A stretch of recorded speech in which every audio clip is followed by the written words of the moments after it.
warahmatullahi wabarakatuh. Waalaikumsalam warahmatullahi wabarakatuh.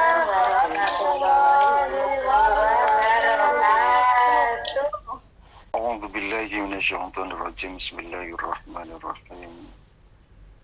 Ila hadratin Nabi Mustafa Muhammad Rasulillah sallallahu alaihi wasallam wa ala alihi wa sahbihi wa dzurriyyatihil kiram. Wa khususan li Syekh Umar Abdul Jabbar rahimahullah taala.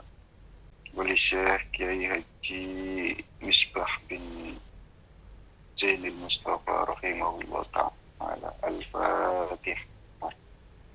أعوذ بالله من الشيطان الرجيم بسم الله الرحمن الرحيم الحمد لله رب العالمين الرحمن الرحيم مالك يوم الدين إياك نعبد وإياك نستعين اهدنا الصراط المستقيم صراط الذين أنعمت عليهم غير المغضوب عليهم ولا الضالين آمين Bismillah walhamdulillah wassalatu wassalamu ala rasulillah la nabiyya ba'da la hawla wa la quwwata illa billah amma ba'd faqala al-musannif dukhulur rasulillah sallallahu alaihi wasallam al-madinata nuzuluhu hubbul ansar lil muhajirina wa quwwatal islam Lamma dakhala an-nabiyyu sallallahu alaihi wasallam al-Madinata kana la yamurru baitin min buyutil ansari illa sa'aluhu an yunazzila indahum ila akhirih.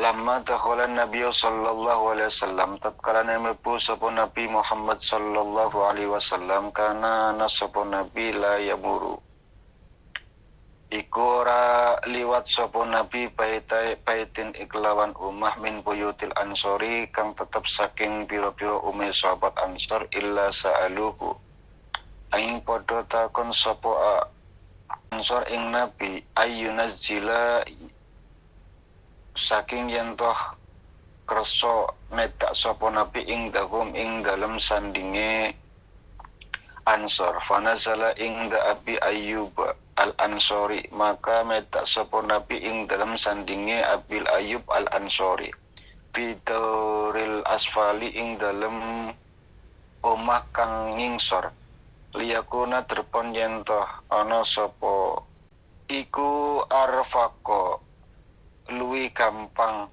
kelawan wong kang ziarah bizyairi kelawan ziarah ing Nabi Waqad kana lan teman-teman ana sapa al-ansaru sahabat ansor iku yuhibbuna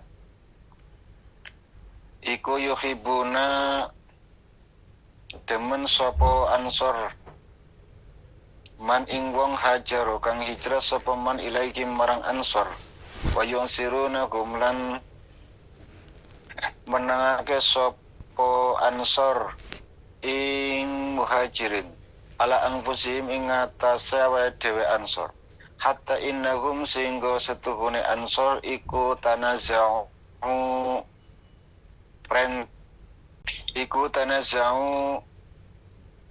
pertentangane sapa ansor fi nuzulihim ing dalem manggone muhajirin wa kamu mangka gawe kesepakatan sapa ansor al-qur'ata ing undian bainahum ing dalam antarane ansor fama nazala mangka ora manggon muhasapa muhajirun sahabat wajir al ansorin ing atase sahabat ansor illa bi qur'atin angin kelawan undian summa inna Rasulullah sallallahu alaihi wasallam mangka nulis tuhune Nabi sallallahu alaihi wasallam iku gawe perseduluran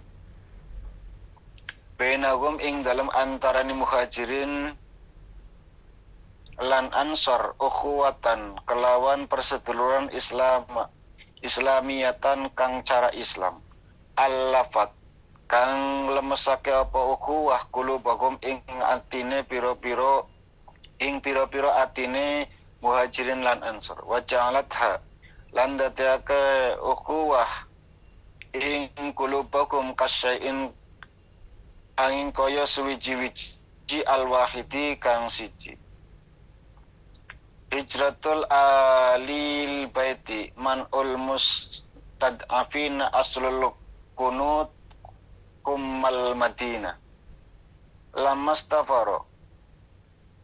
Tatkalane tetap sapa Kanjeng Nabi sallallahu alaihi wasallam bil Madinati ing dalem Madinah arasala mangkang ngutus fil pitolabi.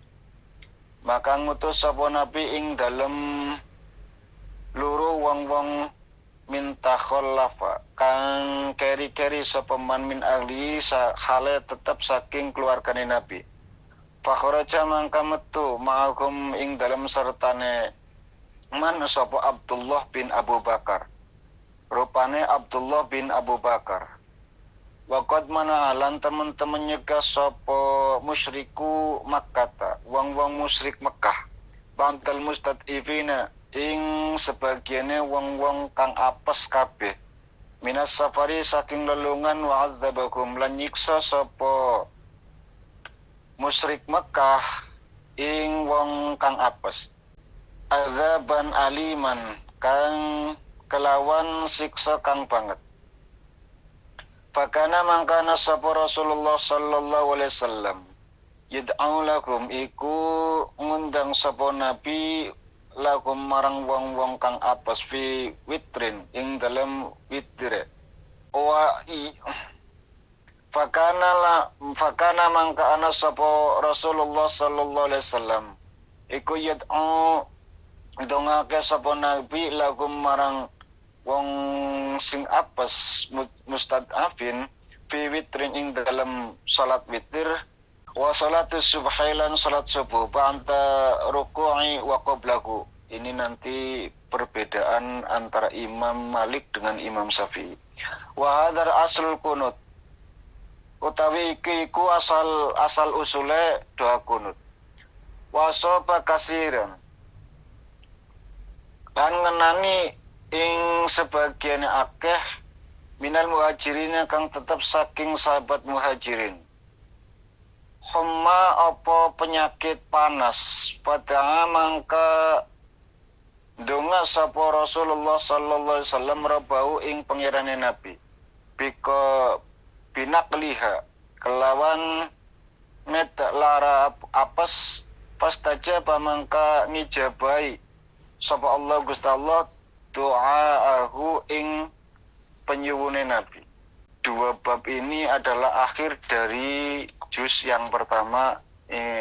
Pertemuan yang akan datang sudah pindah ke juz yang kedua, kejayaan Nabi di Madinah.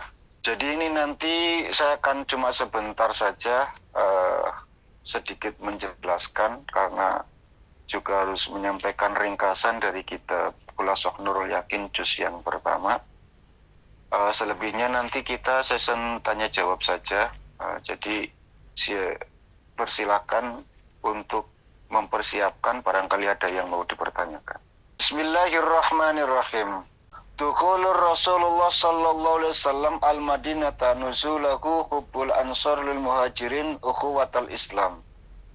Menerangkan tentang masuknya dan singgahnya Nabi di Madinah, terus percintaan kaum Ansor kepada kaum Muhajirin dan persaudaraan itu diikat dengan secara Islamnya. Lamma dakhala Nabi sallallahu alaihi wasallam al-Madinata kana la yamurru baitin min buyutil ansori illa sa'aluhu an yunazzila indakum. Jadi tatkala Nabi masuk Madinah, tiap-tiap beliau itu melihat rumah-rumahnya sahabat Ansor. Di antara mereka itu pasti meminta supaya Nabi singgah di rumah mereka. Dengan cara mereka itu memegang kekang ontaknya Nabi, dituntun ben singgah, ngono lho. Jadi setiap kali Nabi melewati rumah sahabat Ansor itu, mereka berharap supaya Nabi singgah di rumah mereka. Tentu tujuan mereka cuma satu, yaitu keberkahan. Umas sing diedak Nabi mesti berkah masalah. Sehingga mereka sangat sekali berharap agar Nabi mau singgah. Fanazala inda Abi Ayyubil Ansori fit Dauril asfali liyakuna arfaqoz bizya iri. Akan tetapi Nabi itu memilih singgah di rumahnya Abi Ayyub Al-Ansor. Setelah singgah, Nabi memilih, jadi Abu Ayyub itu punya rumah 2 tingkat. Nabi milih yang di bawah. Sahabat Ayyub disuruh di atas. Tapi Abil Ayyub itu tidak mau sama sekali. Bukan menentang Nabi. Bukan berarti Abil Ayyub itu tidak mau nurut sama Nabi, melainkan Abil Ayyub sangat-sangat sekali pengen menghormati Nabi. Rasanya itu tidak enak kalau misalkan kita itu duduk di atasnya orang lebih mulia. Itu kenapa sirinya orang-orang NU kalau mengadakan pengajian mesti ada podium, di atas itu kiainya gitu. Ayo ketinggalan zaman biyen wis kudrate ngono kuwi. Artinya bahwa orang mulia kedudukannya itu lebih tinggi. Sehingga ketika Abil Ayyub itu diperintahkan Nabi untuk tidur di atas, Nabi tidur di bawah, Abil Ayyub itu sama sekali menolak. Menolak bukan berarti nggak nurut karo perintah Nabi, melainkan pengen menghormati Kanjeng Nabi. Padahal Nabi itu punya wawasan yang lebih tinggi. Ning kecerdasan orang menengah ke bawah itu tidak akan pernah setingkat dengan kecerdasan orang menengah ke atas. Ning apapun itu, anggapan mereka sama-sama benar gitu loh. Artinya apa? Nabi yo maklumi, ya wis lah, kapasitasnya pemahamannya seperti itu. Padahal Nabi punya pemikiran agar apa? Liyakuna arfaqo biza irihi. Ben wong-wong sing ziarah marang Nabi gampang. Kan kalau mau ziarah, mau ketemu Kanjeng Nabi, kalau memang Nabi di atas kan susah. Jajal nek Nabi di bawah, kan mudah untuk mencari Nabi. Tapi kalau di atas berarti harus melewati Abil Ayyub dulu. Maksudnya Nabi pengen agar orang-orang Madinah sing pengen sowan mbek Kanjeng Nabi gampang goleti Kanjeng Nabi. Ning pemikiran Abil Ayyub boten Gusti, wong jenengan niku Nabi kok masa di bawah, saya nggak enak masa saya tidur di atasnya Nabi, ya ora sopan. Akhirnya Nabi di atas. Wa qad kanal ansar yuhibbu man hajaru ilaihim wa yu'sirunahum ala anfusihim hatta innahum tanazza'u fi nuzulihim fahakamu al-qur'ata bainahum fama nazala muhajiruna ala ansar illa bi qur'at. Dan kaum Ansor itu sangat suka sekali dengan orang-orang muhajirin di tempat mereka. Mereka lebihkan orang-orang itu daripada diri mereka sendiri. Artinya kecintaan sahabat Ansor terhadap sahabat muhajirin itu melebihi kecintaannya terhadap dirinya sendiri. Sampai-sampai mereka itu rela untuk berbagi. Ada orang yang punya rumahnya 2, wis satu nanda. Saya 1, kamu 1. Rata-rata, Bu, saya cerita. Rata-rata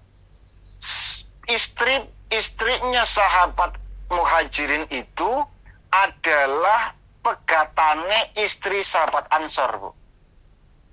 Tentu karena apa? Karena ketika mereka hijrah dari Mekah ke Madinah, mereka itu meninggalkan semuanya. Ya. Mereka meninggalkan harta, meninggalkan keluarga, termasuk bojo, Bu. Tentu bojo sing ora gelem iman, kan? Termasuk seorang istri yang ditinggalkan, sehingga sahabat muhajirin saking cintanya, sahabat Ansor saking cintanya terhadap kaum muhajirin itu, sahabat muhajirin itu, mereka rela berbagi dengan mereka, termasuk berbagi istri. Tentu dengan cara Islam, artinya dipegat sik ngono lho. Dicerai dulu baru dinikah sama orang Muhajirin. Itu kecintaannya luar biasa, Bu.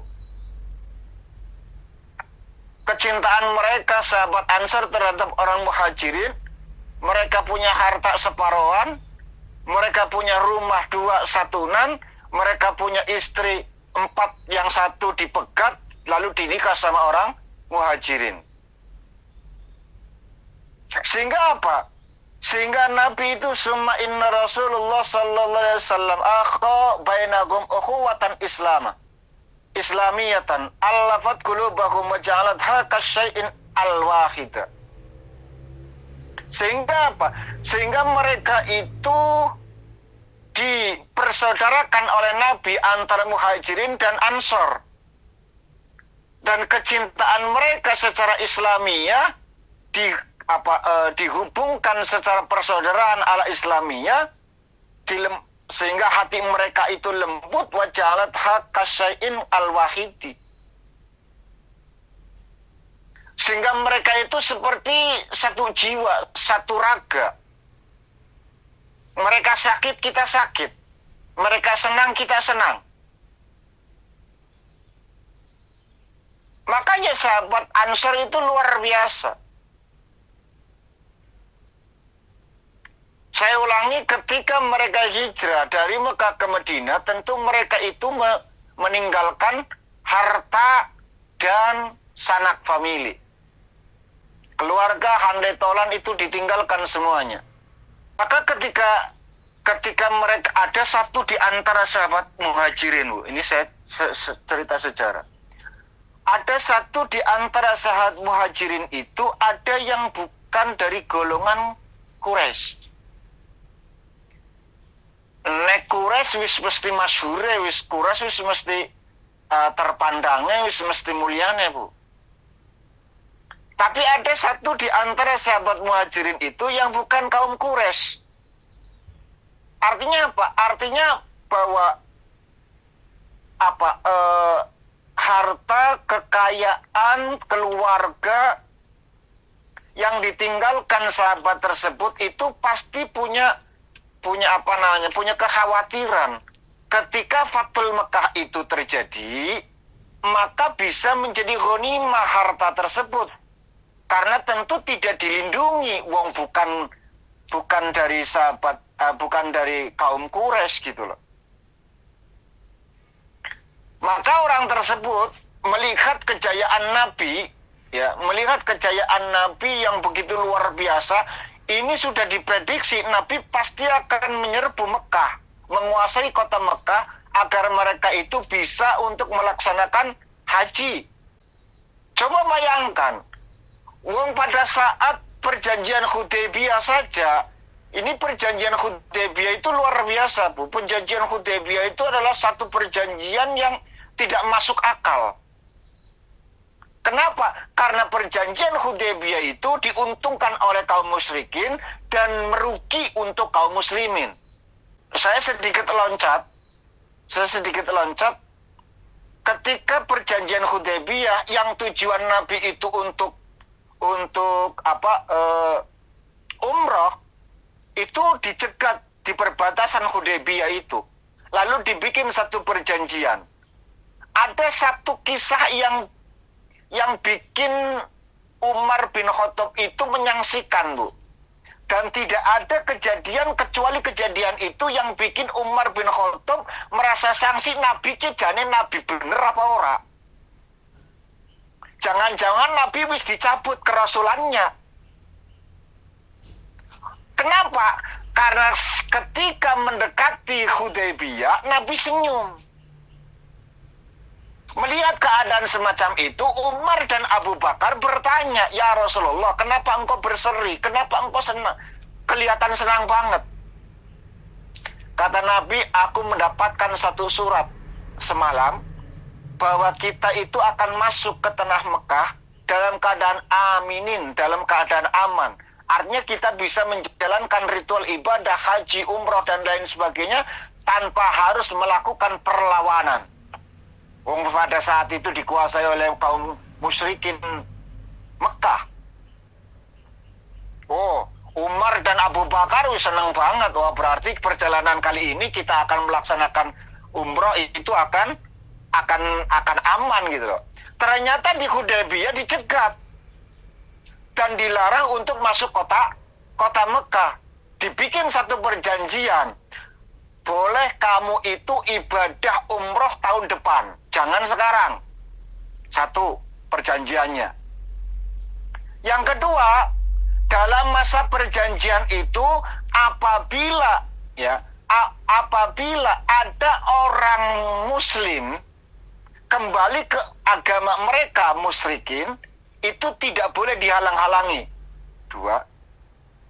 Yang ketiga, kau tidak boleh, Nabi Muhammad tidak boleh menyebarkan ajaran Islam. Tiga. Artinya apa? Islam itu dirugikan benar-benar, Bu. Islam itu dirugikan benar-benar.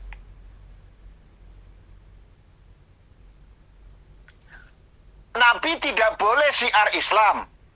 Kalau ada saat syiar Islam, ada orang yang masuk Islam harus dikembalikan kepada mereka.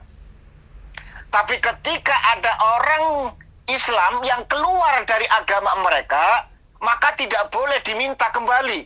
Karena memang ajaran dulu bapak moyang mereka adalah seperti itu. Artinya sudah kembali kepada ajaran bapak moyang.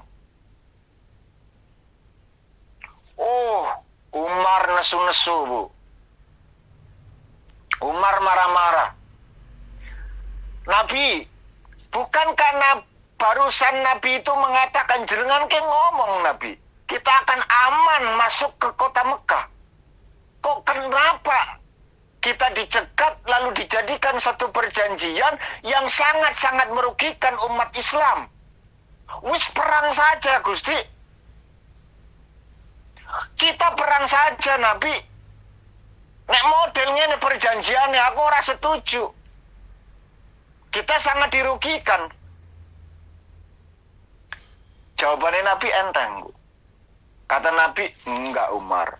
Saya datang ke sini bukan niat perang. Saya datang ke sini itu niatnya ibadah umroh. Kalaupun kita perang, kita juga nggak punya persediaan senjata. Uang tujuan kita ke sini itu ibadah, bukan perang. Terus, kenapa tadi jenengan itu senyum-senyum, seneng kalau kita itu akan masuk dalam kota Mekah, mengelilingi Ka'bah dalam keadaan amin, dalam keadaan aman, sentosa? Kata Nabi, ya, karena aku nggak ngomong tahun ini. Masih santai saja. Nabi, jenengan masih Nabi itu enggak sih? Sampai keluar kalimat itu. Sebenarnya jenengan itu masih Rasul atau sudah dicabut kerasulannya? Kata Nabi, ya aku tasih Rasul. Nesu lunga, Bu. Umar lunga pindah nih Abu Bakar. Tanya sama Abu Bakar, Abu Bakar, kamu menyaksikan tadi saat Nabi itu senyum-senyum lalu Nabi itu mengatakan kita akan aman masuk kota Mekah. Tapi ternyata kita dicegat, dibikin satu perjanjian yang merugikan umat Islam. Menurutmu bagaimana? Ya memang benar. Aku nggak pernah meragukan apa yang disampaikan Nabi. Tapi toh ternyata kejadiannya seperti ini. Berarti kan bohong? Enggak. Kan dalam kalimatnya insya Allah. Lu elek. Artinya bahwa mereka itu apa? Bu, saya kasih tahu ya. Saya kasih tahu. Jenengan tahu nggak kenapa Umar itu begitu ngotot pengen masuk ke Mekah? Jenengan kudu weruh, Bu. Sejarah iki, Bu. Umar ngotot bukan berarti pengen ibadah, Bu. Sok sucinya Umar ini di sini. Umar kan kelihatannya ya bener banget ngono lho. Ini ngejak lalen bahwa Umar itu ya bekas pencoleng ngono lho, bekas berandalan. Islam preman Umar iki. Bahwa Umar itu ngotot bahkan sampai menyalahkan Nabi bukan menyalahkan, bahkan sampai sempat meragukan kerasulan Nabi, bahkan menentang minta pembelaan sama sama Abu Bakar. Ternyata tetap Abu Bakar percaya karo Kanjeng Nabi. Sejatine Umar ke kangen karo bojo enom, Bu. Mbok nom. Dari sini nanti, Bu, jenengan sering denger enggak puasa dalail, Bu? Puasa dalail sing tahunan kae lho. Nek santri mesti paham ya. Nek santri mesti paham.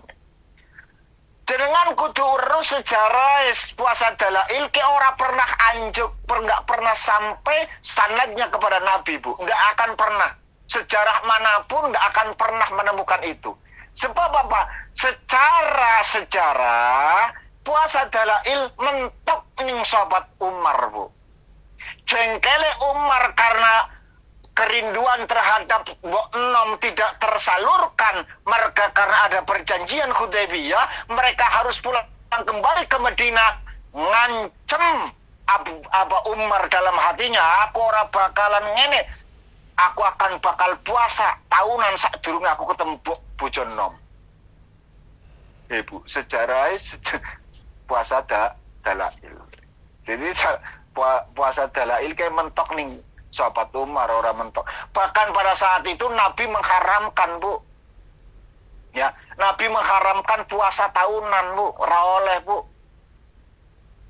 Puasa ya wis mukur, puasa ya cuma di puasa Ramadan saja. Nah, pengen sunah-sunah sithik ya Senin Kemis, Yaumul Bid, Tarwiyah, Arafah, wis tidak lebih dari itu. Nek tahunan ndak boleh.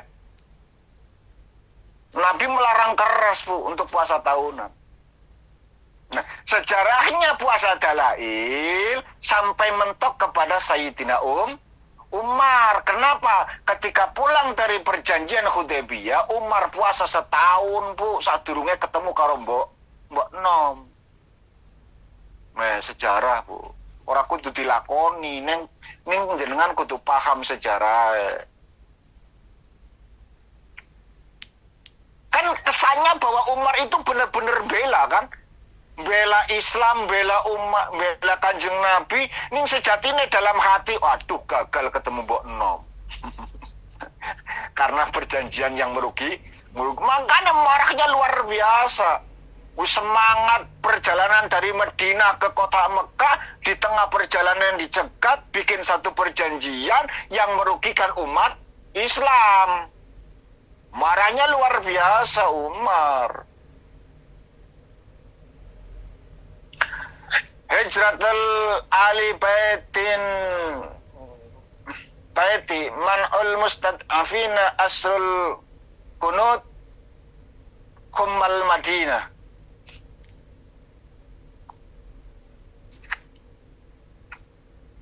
Yaitu hijrahnya keluarga Nabi, dihalang-halanginya orang-orang lemah, dan asal-usul doa kunut, serta menjelaskan penyakit yang terjadi mendadak di kota Madinah. Lamastaqarra ar-Rasulullah sallallahu alaihi wasallam bil Madinati arsala fi talab man takhallafa min ahli fa kharaja ma'hum Abdullah bin Abu Bakar. Jadi ketika Nabi sudah menetap di rumahnya Abil Ayyub, Nabi itu perintah Abdullah bin Abu Bakar. Perintah menyuruh Abdullah bin Abu Bakar untuk nyusul wong sining buri, orang-orang yang di belakang saat hijrah. Kondi susul. Dia minta bala bantuan lah. Termasuk untuk mencari keluarganya kanjeng Nabi. Waqad mana'a musyriku Makkah ba'dal mustad'afina minas safri adzabahum adzaban aliman. Ya, orang-orang musyrik Mekah itu telah menghalangi sebagian di antara orang-orang yang lemah daripada bepergian, hijrah. Dan mereka itu mengazab orang-orang itu dengan azaban yang sangat pedih, menyiksa mereka. Fakana Rasulullah sallallahu alaihi wasallam yad'u lakum fi witrin al-isya'i wa salatil subhi ba'da ruku' wa qablahu. Maka Rasul itu berdoa untuk mereka yang lemah. Ini sejarah pertama kali Nabi itu melaksanakan doa kunut. Nabi itu selalu membaca doa kunut. Ya, doa kunut fi witril isya wa sholatis subuh. Jadi di rakaat ganjil sholat isya dan sholat subuh. Nah, itu dikerjakan ba'da ruku' wa qablahu. Jadi Nabi kadang itu sebelum ruku' kunut, kadang Nabi sesudah ruku' kunut. Silakan jenengan itu mensaksikan, karena sekarang main klik lewat Google, kalian bisa meluruh seluruh dunia. Kalau dari di antara Afrika Timur itu kebanyakan mereka itu menganut ajarannya Imam Malik. Sehingga sholat subuh mereka memakai doa kunut, akan tetapi kunutnya itu dilakukan sebelum ruku. Ya, sebelum ruku. Sedangkan bagian Asia itu kebanyakan imamnya Imam Syafi'i atau Imam Ahmad bin Hambal. Ya kan?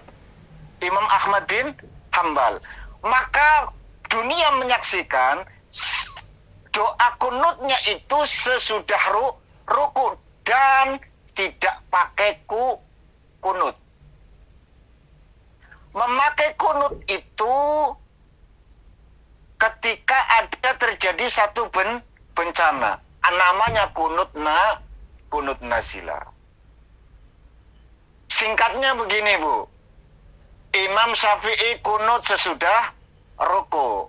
Imam Malik kunut sebelum ruku. Abu Hanifah tidak pakai kunut. Imam Ahmad bin Hambal kunut nazila. Jelas? Jadi bukan berarti yang tidak pakai kunut itu pasti Imam Abu Hanifah, belum tentu. Ketika sholat subuh mereka tidak pakai kunut, belum tentu imamnya Abu Hanifah, belum tentu. Bisa jadi Imam Ahmad bin Hambal, yaitu Imam Hambali. Karena kedua-duanya itu tidak pakai kunut. Dua-duanya, baik Imam Abu Hanifah maupun Imam Ahmad bin Hambal. Akan tetapi Imam Ahmad bin Hambal yang notabene murid kesayangan Imam Syafi'i itu tetap menggunakan kunut ketika terjadi satu bencana, yaitu memakai kunut nazila. Kalau Imam Abu Hanifah enggak sama sekali. Mau aman, mau tidak aman, tidak ada bencana, mau ada bencana, itu tetap tidak pakai kunut. Alasannya sederhana Imam Abu Hanifah, karena Nabi cuma sebentar saja selesai. Ya, karena Nabi melaksanakan kunut itu tidak sampai mati, tidak sampai akhir perjalanan hidup Nabi.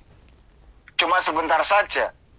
Jadi menganggap, yaitu kan awalnya tidak pakai kunut, di tengah perjalanan pakai kunut, akhirnya tidak pakai kunut. Maka kesimpulan Imam Abu Hanifah, kunut tidak usah dilakukan.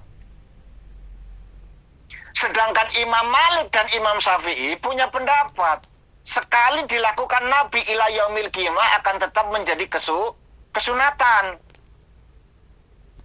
Karena Nabi, kalaupun Nabi puasa Senin Kemis misalkan, apa seumur hidup Nabi itu melaksanakan Senin Kemis? Tidak.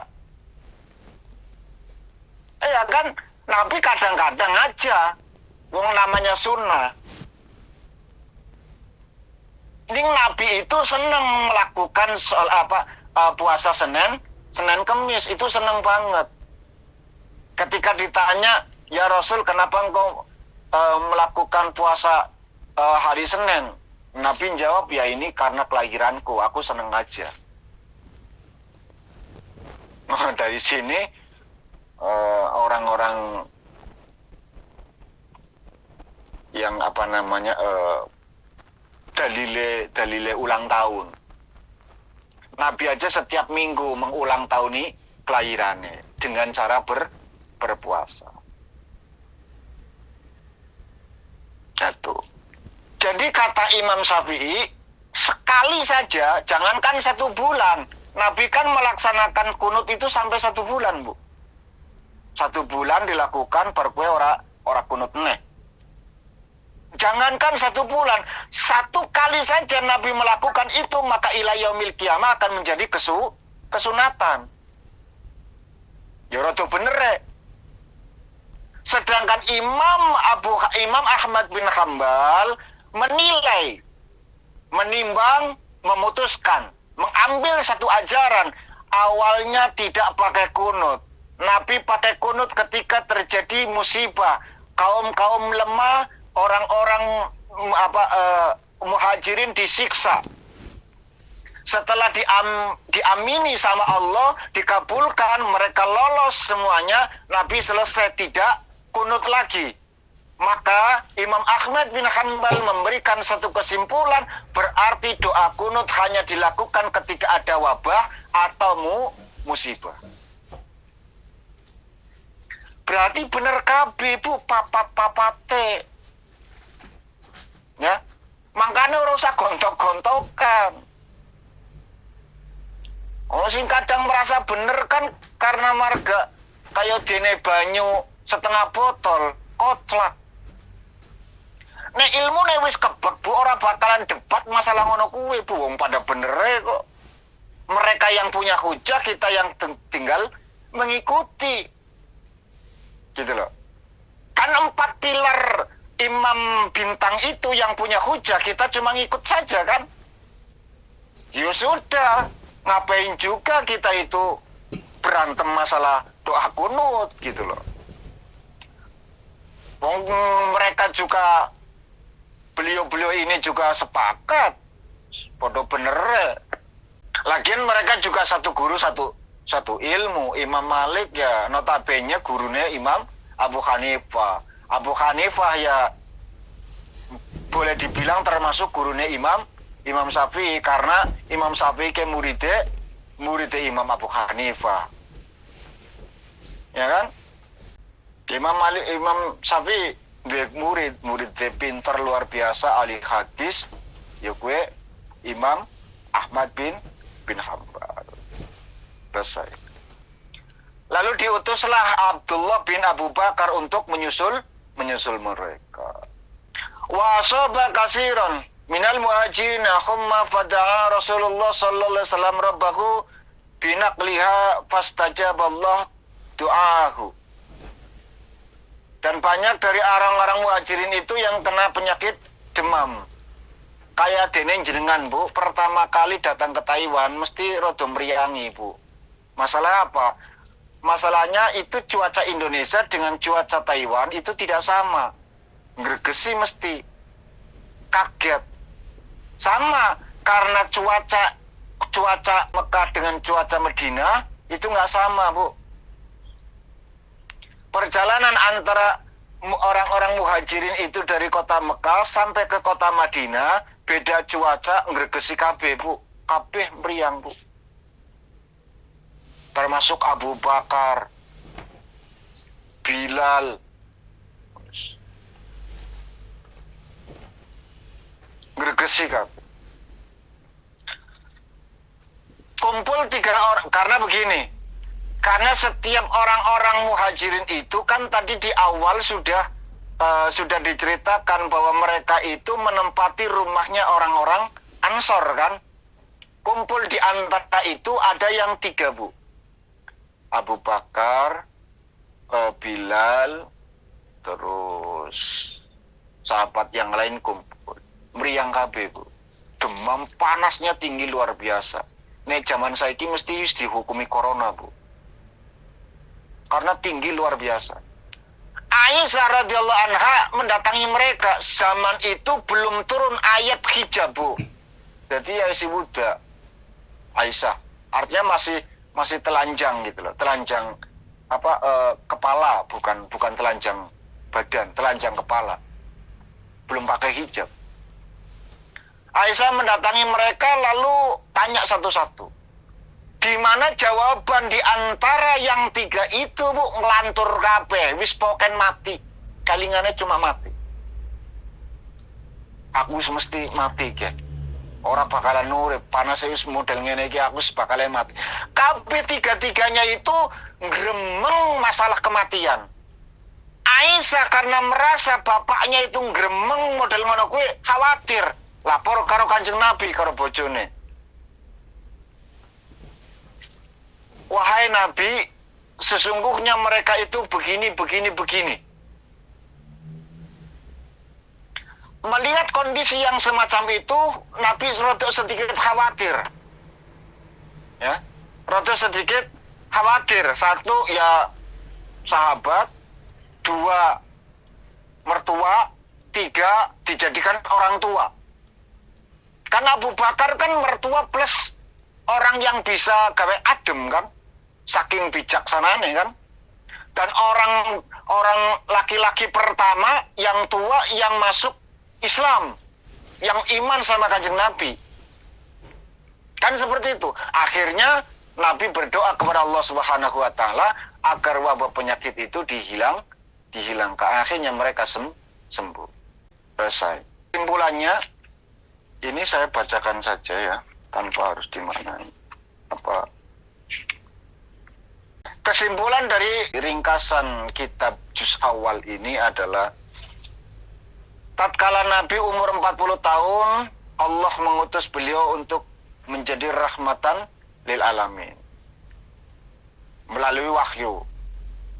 Mulai dengan mimpi yang benar, berawal dari mimpi sing api-api. Karena begini, Bu, setiap nabi pasti dapat wahyu, Bu. Ketika mereka tidak mendapatkan kitabullah, mereka tidak dapat kitab Taurat, Injil, Zabur, dan Al-Quran, maka wahyu mereka turun lewat mimpi, Bu. Siapapun itu. Ya.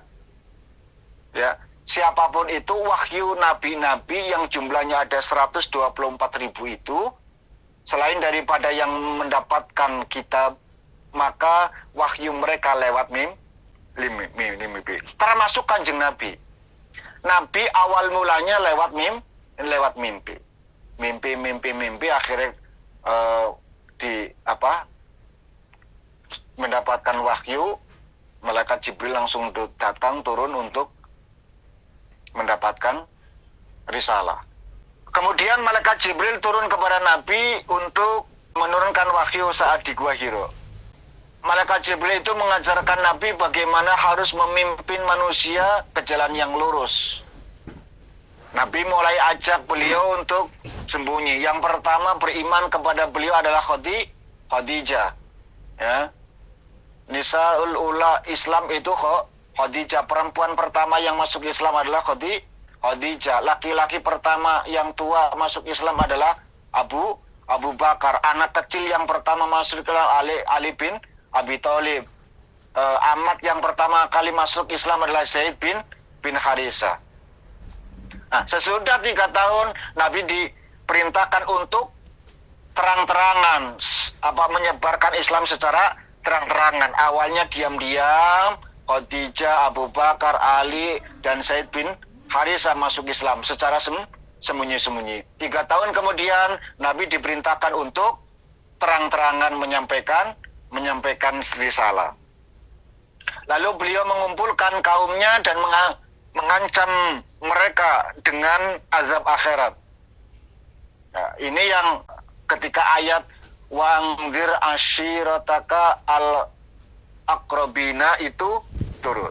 Nabi mengumpulkan Ali dan kaum kerabat untuk menyampaikan kepada mereka agama Allah. Tetapi paman beliau Abu Lahab menolak dengan cara tidak baik. Seluruh keluarga dikumpulkan lalu disampaikan, ya. Cuma satu di antara paman-paman itu yang menolak secara keras, secara tidak enak lah, yaitu Abu Lahab. Makanya nanti ayat tentang Abu Lahab itu turun khusus untuk Abu Lahab, karena satu-satunya orang yang menentang secara keras adalah Abu Lahab. Tabbat yada abi labi wa tab ma aghna anhu maluhu wa ma kasab, dan seterusnya. Adapun orang Arab tidak lama sebelum kebangkitan Nabi, sebelumnya mereka itu kan menyembah para berhala, membunuh anak laki-laki, menanam anak perempuan hidup-hidup mereka. Sebagian di antara mereka itu membunuh sebagian yang lain, paten, pinaten, hanya gara-gara hal sepele. Allah Subhanahu wa Ta'ala yang Maha Esa, maka tatkala Rasul itu mengajak mereka untuk menyembah Allah Azza wa Jalla dan mengajak mereka meninggalkan kepercayaan mereka, mereka pun marah luar biasa.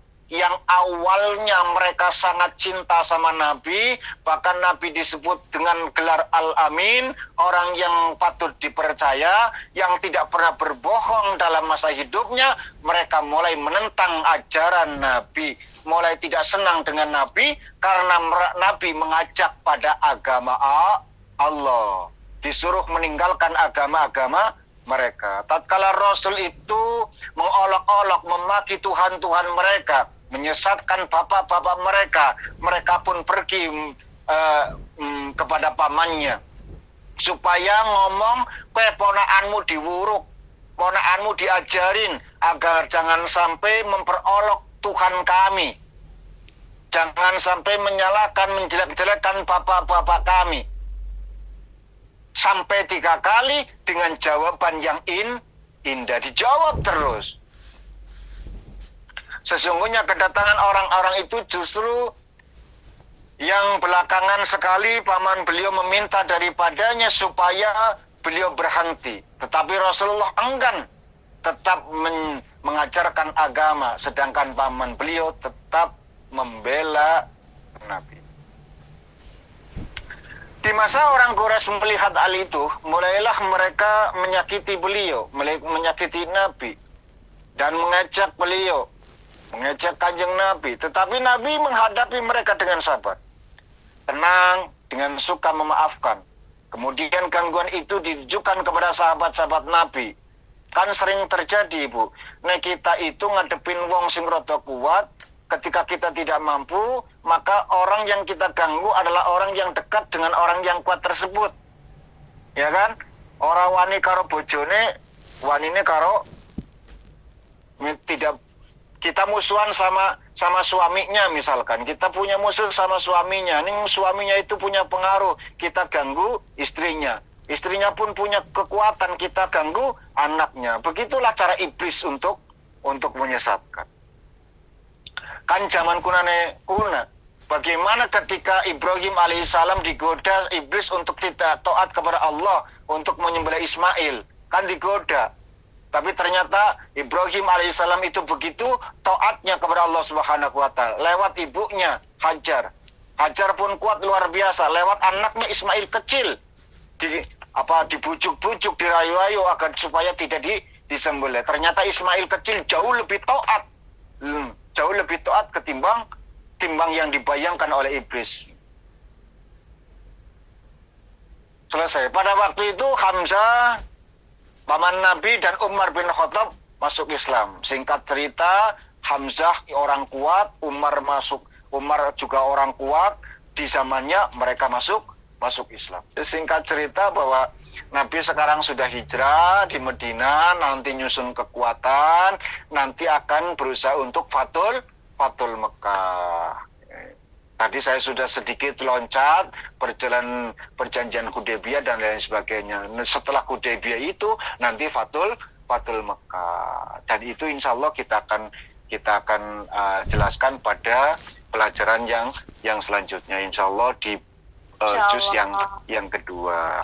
Itu saja ya Bu. Mohon maaf tadi saya sudah ngomong akan sebentar, tapi ternyata Tak terasa waktu sudah begitu cepat sekali. Jadi mari kita sama-sama berdoa kepada Allah Subhanahu wa taala, mudah-mudahan kita tetap dikuatkan iman Islam kita kepada.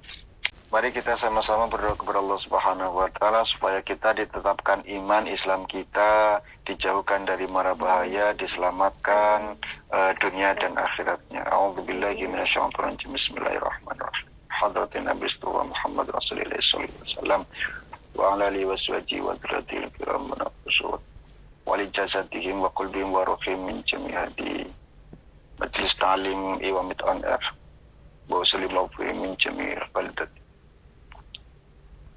baldati Semarang, Indonesia. Bisyafaati Rasulullah sallallahu alaihi wasallam. Al-Fatihah. A'udzu billahi minasyaitonir rajim. Bismillahirrahmanirrahim. Alhamdulillahi rabbil alamin arrahmanir rahim maliki yaumiddin. Iyyaka na'budu wa iyyaka nasta'in. Ihdinas siratal mustaqim siratal ladzina an'amta 'alaihim ghairil maghdubi 'alaihim waladdallin. Amin. A'udzu billahi minasyaitonir rajim. Bismillahirrahmanirrahim. Allahumma shalli ala sayyidina syafina karimah wa ala Muhammad. Salim murattaba barakatan li sahabat Rasulullah. Alhamdulillahi rabbil alamin hamdan syakirin hamdan naimin hamdan ya fi kulli sidah ya rabbana lakal hamdu kama yanbaghi li jalli wajhika wa azimi sultanik. Allahumma barik lana ya rabbana taqabbal minna innaka antas samiul alim wa tub alaina ya maulana innaka antat tawwabur rahim wahdina wa wafiqna ilal haqqi wa ila tariqil mustaqim. Allahumma hdina wa hdili talamidina wa hdili qaumina wa hdili hasidina wa hdili a'daina wa hdili a'da'iddinina innaka antal hadi ya Allah. Allahumma nadim ahwalana wa hasin af'alana wa qallisna min alamil faqri wal dhulli wa asimna minal bala wal waba wat ta'un wa min syurril a'da wa syayatin wa nafsil ammarati bisu. Allahumma yassir lana al-intidam fi jamil umuri dunyawiyah wa diniyah wa hasin muradana bil khair. Allah ba'idna minasyri wal asyan. Allahumma inna na'udzubika min juhdil bala wa tarkis syaqa wa su'il qada wa samatatil a'da. Ya muhawwilal haul hawwil halana wa akhlana ila ahsani hal. Allahumma ya kasirun nawal wa ya khaliqal jamil af'al afiqna li niyatil khair fi jamil aqwal wal aqwal. Allahumma salimna wa salim dinana wa la taslub waqtanna imanana wa la tusallit alaina man la yakhafak wa la yarhamuna wa rasuqna khairat dunya wal akhirah innaka ala kulli syai'in qadir.